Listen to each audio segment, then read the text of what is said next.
कहानी जंगल के राजा की आखिरी सभा। जंगल में आज कुछ अलग था। हवा में एक अजीब सी खामोशी थी, जैसे पेड़ भी सांस रोककर किसी अनहोनी का इंतजार कर रहे हों। सूरज आधे आसमान पर था, लेकिन उसकी रोशनी में भी कुछ बोझ था। शेर जंगल का राजा ने सभी जानवरों को बुलावा भेजा था।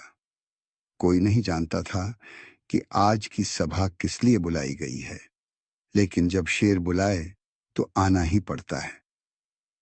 जंगल के बीचों बीच एक खुला मैदान था।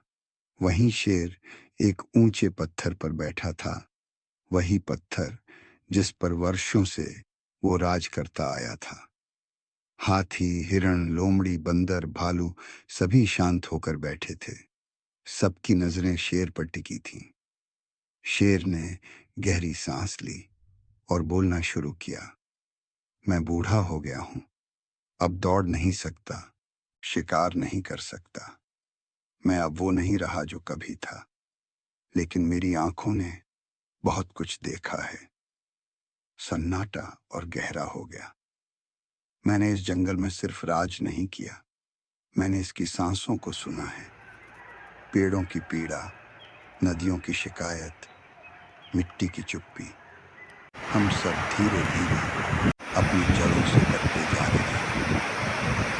हमारी एकता कभी हमारी ताकत थी, लेकिन अब हम बांटते जा रहे हैं। भोजन के लिए, जगह के लिए, डर के कारण। मैंने ये सब देखा है, और अब वक्त आ गया है कि मैं वो कहूं जो वर्षों तक चुप रहा।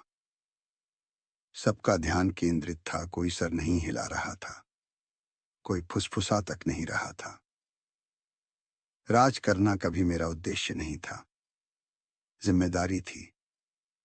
लेकिन अब मैं चाहता हूं कि जंगल का अगला नेता सत्ता से नहीं, सेवा से आए। वो जो सबसे पहले सुने, फिर बोले। जो सबसे कमजोर की रक्षा करे, फिर सबसे ताकतवर से बात करे। थोड़ी देर चुप्पी रही। फिर शेर ने आसमान की ओर देखा और धीरे से कहा, मैं जा रहा हूं, लेकिन मेरी बातों को याद रखना। जंगल सिर्फ जंगल नहीं है, ये हमारा घर है। इसे बचाने के लिए हमें एक दूसरे को समझना होगा, अपनाना होगा। वो धीरे धीरे उठकर पत्थर से नीचे उतरा। जंगल के राजा ने आज न कोई आदेश दिया, न कोई उत्तराधिकारी चुना। वो सिर्फ एक बात देकर गया, जवाबदारी। शेर के जाते ही जंगल की हवा थोड़ी भारी सी लगने लगी, लेकिन उसके शब्द रह गए जैसे किसी पवित्र ग्रंथ की तरह, जिसे हर दिल में लिखा जाना था। चैनल को सब्सक्राइब करना न भूलें।